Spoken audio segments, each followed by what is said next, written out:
मैंने एक shorts upload किया था प्रीवियस ईयर क्वेश्चन का, MA second semester British poetry second. मैंने आपसे बताया था कि we will discuss previous year questions, क्योंकि उसमें से क्वेश्चंस रिपीट होते हैं।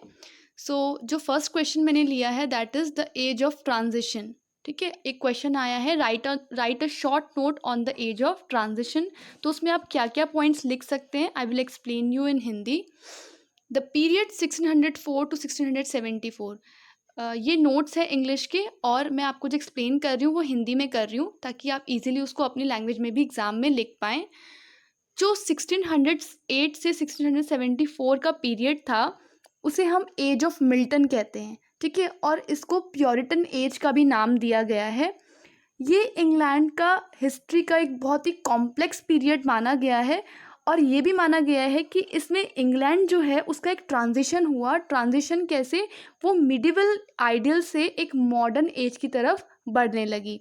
ठीक है, और ये ट्रांजिशन यानी जो चेंजेस आए वो हर एक लेवल पे आए। पॉलिटिकल चेंज भी आए वहाँ पर, सोशल चेंज भी आए, रिलीजियस चेंज भी आए और कल्चरल चेंज भी आए। अब हम सबसे पहले बात करते हैं कि पॉलिटिकल चेंजेस क्या क्या आए। We will move to next slide, that is political scene. Political scene में क्या क्या हुआ यहाँ पे आप देख सकते हैं कि जो एलिजाबेथन एज है वो क्लोज हो गई। कब? जब क्वीन एलिजाबेथ वन की डेथ हो गई। उसके बाद जेम्स वेन जो है वो गद्दी पर बैठे 1603 में। उसके बाद इंग्लिश सिविल वॉर हुई 1642 में। उस इंग्लिश सिविल वॉर में दो जने शामिल थे, एक तो चार्ल्स वन और दूसरी तरफ कौन पार्टी थी? पार्लियामेंट। तो चार्ल्स वन और पार्लियामेंट के बीच में क्या हुई? वॉर हुई, और बहुत सारी लड़ाइयों के बाद चार्ल्स वन जो है उस लड़ाई में हार गए, यानी इंग्लिश सिविल वॉर में हार गए, और उनको मार दिया गया 1649 में। उसके बाद इंग्लैंड जो है वो रिपब्लिक हो गया। रिपब्लिक होने के बाद वहाँ पे जो मिल्टन के फ्रेंड थे ओलिवर क्रॉमवेल, वो वहाँ के लॉर्ड प्रोटेक्टर बन गए। ठीक है, फिर 1658 में दोबारा से क्या हुआ कि मोनार्की रिस्टोर्ड हुई। कैसे? जब क्रॉमवेल की डेथ हो गई। 1658 में क्रॉमवेल की डेथ हुई, और 1660 में दोबारा से किंग्स चार्ल्स वन के बेटे किंग्स चार्ल्स सेकंड जो है वो क्या बन गए? इंग्लैंड के राजा बन गए, और मोनार्की फिर से 1660 में रिस्टोर हो गई। तो ये पॉलिटिकल चेंजेस हैं जो एज ऑफ ट्रांजिशन में आए। इसके बाद हम चलते हैं रिलीजियस सीन में। रिलीजियस में आपके पास देखिए बहुत सारा टॉपिक है, बट मैं आपको इसमें से इम्पॉर्टेंट बता देती हूँ कि क्या क्या हुआ। उस समय क्या हुआ, जो रिलीजन और पॉलिटिक्स है वो इतनी ज़्यादा आपस में मिल गई कि उनको अलग करना इंग्लैंड में बहुत मुश्किल हो गया। ठीक है, तो जो प्योरिटन्स थे उनका मानना था कि मतलब उनका मानना था कि बहुत ज़्यादा प्योरिटी उनको चाहिए, और वो बहुत ज़्यादा मॉरालिटी में बिलीव करते थे, और वो उसी को जो है सब में स्प्रेड कर रहे थे। इस वजह से क्या हो रहा था, उनका ये मानना था कि जो मोनार्की है वो बिल्कुल नहीं चलेगी चर्च में, और जो भी सेक्युलर गवर्नर्स हैं वो ही गॉड को अकाउंटेबल होंगे। उनका मानना था कि जो टीचिंग्स हैं बाइबल की उन्हें वो सब तक पहुंचानी है, और गॉड का मानना ये है उनके अकॉर्डिंग कि जो गॉड है उन्होंने हमें भेजा है, तो आपको वो सब कुछ करना है जिसके लिए आपको गॉड ने इस धरती पर भेजा है। ठीक है, तो उस समय जो प्योरिटन्स थे उनका सबसे ज़्यादा जो है वो प्रभाव पड़ने लगा इंग्लैंड पे। ठीक है, और वो एक मेजर पॉलिटिकल फोर्स वहाँ पर बनकर आए, और सबसे ज़्यादा पावर उन्हीं के पास थी, तो वो ज़्यादा आगे निकले, और उसकी वजह से क्या हुआ, इंग्लिश सिविल वॉर हो गई 1642 से 1646 के बीच में, जिसके साथ ही जो चार्ल्स वन है उनको मार दिया गया।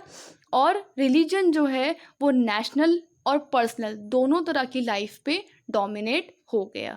ठीक है, इसके बाद हम आगे चलते हैं, that is socio economic scene. Socio economic scene में आप देखेंगे कि यहाँ पर क्या हुआ, यहाँ पे इकोनॉमिक प्रॉस्पेरिटी की बहुत ज़्यादा बात हुई। धीरे धीरे जो है वो अर्बनाइजेशन की तरफ हम लोग मूव करने लगे। ठीक है, और वहाँ पे वुमेन की बात होने लगी, वुमेन के राइट्स की बात होने लगी, वुमेन सफ्रेज की बात होने लगी, यानी कि वुमेन को भी वोटिंग राइट्स मिलना चाहिए। हर कोई पॉलिटिकल राइट्स के लिए डिमांड करने लगा। ठीक है, हर कोई लिबर्टी की डिमांड करने लगा। इसकी वजह से क्या हुआ, वुमेन की पोजीशन में भी, वुमेन के जो हालात थे उनमें भी परिवर्तन, उन्हीं में चेंज आने लगा। और इसके अलावा लोग कानून जो बहुत ज़्यादा कॉम्प्लेक्स हो चुके उनको भी उनमें लोगों ने डिमांड करी कि उनको भी सिंप्लीफाई किया जा सके। ठीक है, इसके अलावा यहाँ पे एजुकेशनल रिफॉर्म्स की भी बहुत ज़्यादा बात उठी। ठीक है, तो ये हो गए social economic scene. And last is literary scene. Literary scene मतलब लिटरली क्या चेंज आए लिटरेरी में। लिटरेरी में आप देखेंगे कि यहाँ पर जो स्पेशली लंदन है वो तो बिल्कुल सेंटर बन गया लिटरेरी और कल्चरल एक्टिविटीज़ का। उस समय पे जो भी writers romances, history, religious pamphlets, guides on manner या फिर गाइड्स ऑन बिजनेस लिख रहे थे वो बहुत ज़्यादा पॉपुलर हुए। धीरे धीरे जो पोइट्री थी, पोइट्री से लोग प्रोज राइटिंग पे शिफ्ट होने लगे। उसके बाद बहुत सारे जो राइटर फेमस हुए, that is Richard loveless, John Donne तो आपके मेटाफिजिकल पोएट हैं, Thomas Carew, Richard, John Suckling. ठीक है, इन लोगों ने रिलीजियस और मेटाफिजिकल पोइट्री लिखी। लेकिन सबसे मेन और सरप्राइजिंग बात ये थी जो आप नेक्स्ट पैराग्राफ में देखेंगे कि जो मिल्टन है उन्होंने इन सब से अपने आप को बिल्कुल अलग रखा इन नए ट्रेंड से, कि अगर प्रोज आ रही है तो प्रोज लिख दिया, पोइट्री आ रही है तो पोइट्री लिख दिया। नहीं, मिल्टन ने इन सब ट्रेंड से खुद को दूर रखा। ठीक है, और वो किस तरफ गए, रेनेसांस लिटरेचर की तरफ वो लोग गए, मिल्टन गए। ठीक है, उन्होंने क्या किया, एक्सप्लॉइट किया क्लासिकल माइथोलॉजी को। ठीक है, और उन्होंने अपना जो सारा लोड है वो किस पे डाला, सिमिलीज एंड इमेज। उन्होंने जो वर्ड्स लिखे उसमें सबसे ज़्यादा जो अटेंशन दिया वो सिमिलीज एंड इमेजरी को दिया। ठीक है, Milton as a prose writer भी बोले और एज अ पोएट राइटर भी बोले, वो सबसे आगे रहे इस लिटरेरी एज में।